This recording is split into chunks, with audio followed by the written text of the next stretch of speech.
بسم اللہ الرحمن الرحیم۔ السلام علیکم ورحمۃ اللہ وبرکاتہ۔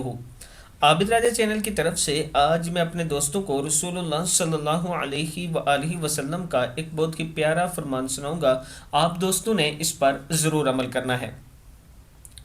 اپنے اہل و عیال پر خرچ کرنا کس کا حکم رکھتا ہے؟ حضرت ابو مسعود رضی اللہ تعالیٰ عنہ فرماتے ہیں کہ نبی اکرم صلی اللہ علیہ وآلہ وسلم نے ارشاد فرمایا، جب مرد اپنے اہل و عیال پر ثواب سمجھ کر خرچ کرے وہ اس کے حق میں صدقے کا حکم رکھتا ہے۔ صحیح بخاری کی حدیث ہے۔ یعنی آپ اگر اپنے بیوی بچوں اپنے گھر والوں پر خرچ کرتے ہیں اور ثواب کی نیت سے کرتے ہیں تو یہ صدقے کا حکم رکھتا ہے۔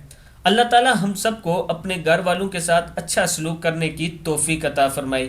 اس کے ساتھ میں اپنے تمام چاہنے والوں سے یہ گزارش کروں گا کہ جو عورتیں قرآن پاک پڑھنا چاہتی ہیں ان کے لیے ایک خاص طور پر ان کے لیے کورس لایا گیا ہے۔ اگر آپ یہ کورس کرنا چاہتی ہیں تو یہ واٹس ایپ نمبر نیچے موجود ہے، اس پر آپ رابطہ کریں اور تمام تر ڈیٹیل آپ ان سے لے سکتی ہیں۔ السلام علیکم ورحمۃ اللہ وبرکاتہ۔